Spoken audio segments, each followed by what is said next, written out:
The latest headlines in the Ivy League, covered through exclusive interviews right now. From campus to campus, go around the Ancient Eight with Brian Seltzer, Thursdays on the Ivy League Digital Network. Lacrosse. Starting this week on Old Nassau, the number 19 Princeton Tigers, 7-4, 3-1 in Ivy League play. Broadcasting their games on the Ivy League Digital Network is Dan Loney.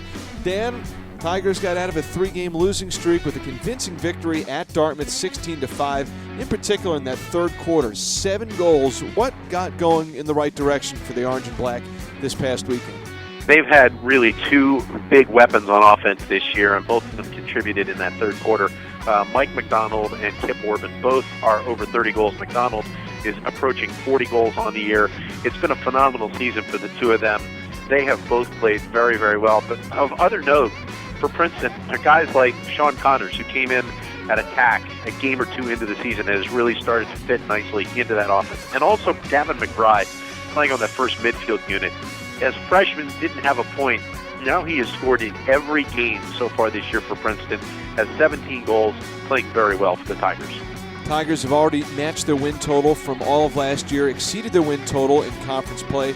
Dan, what was the mood like surrounding the program going into this year, trying to bounce back from a season ago? You know, you certainly figured that the Tigers were going to have a pretty good team. Mike McDonald was coming off of 2 surgeries, so that was a big question, how well he was going to be able to play this year.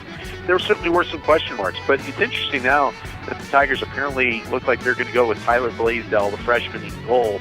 Had a very good game against Dartmouth. It's interesting. He's come out and really taken the job right now, and that is going to be a very important part to this whole puzzle for Princeton if they can get good goaltending and continue to play on defense like they did against Dartmouth. Tigers go into their final home game, sharing first place with the Cornell Big Red. They've got Harvard at 6 o'clock this Friday, and then on the road at Sholkoff Field to wrap up the season on April 25th. Dan Loney of the Ivy League Digital Network. You can hear him all season long calling Princeton men's lacrosse. Appreciate a few minutes. Thanks, Ryan. Baseball. Up in Morningside Heights, New York City, the Columbia Lions on some type of roll. They've won 16 out of the last 18 games after a 3-9 start to the season against some really challenging non-conference opponents on the road. Ryan Young calls the games on the Ivy League Digital Network. Ryan, what has been the key to this stretch over the last 3 weeks? For the Lions, it's actually different than it's been the last couple of years when the Lions won the Ivy title.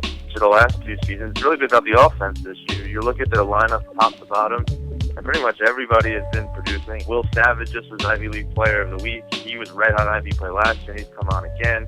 Jordan Serena in the middle of the lineup, and then you have a whole bunch of power hitters like Towler, that's Craig for Columbia, and then maybe the key to it all in the middle of the offense is Joe Falcone, who has completely revitalized himself after a down year last year. He's led the team in the middle of the lineup. So it's really been about the offense combined with a rotation that's also been pretty solid for Columbia. Ryan, you mentioned the starting rotation. All 4 starters, all upperclassmen, all with sub-4 ERAs. How have they evolved over the course of their career? Well, they've all done a really admirable job in Ivy League play. Last year, Columbia had David Spear, who was the most dominant pitcher in the Ivy League. And so they might not be as dominant this year, but they've all pitched really solidly. Kevin Roy has led the way the last couple of weeks, had a couple of shutouts. Mike Weissman wasn't even scheduled to be in the starting rotation at the beginning of Ivy play, but he's been terrific in Ivy play.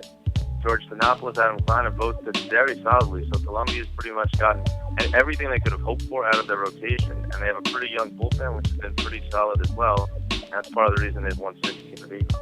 Columbia continuing its bid for a 3rd straight Ivy League championship and perhaps a 30-win season this weekend against the Cornell Big Red in the Big Apple. Ryan Young from the Ivy League Digital Network, thanks so much for the insight. Thanks, Brian. And that'll do it for this week's edition of Around the Ancient Eight. For all the latest news and video content surrounding the conference, be sure to head to ivyleaguesports.com or ivyleaguedigitalnetwork.com. This has been Around the Ancient Eight, highlighting headlines from the Ivy League. Check out new episodes premiering Thursdays on the Ivy League Digital Network.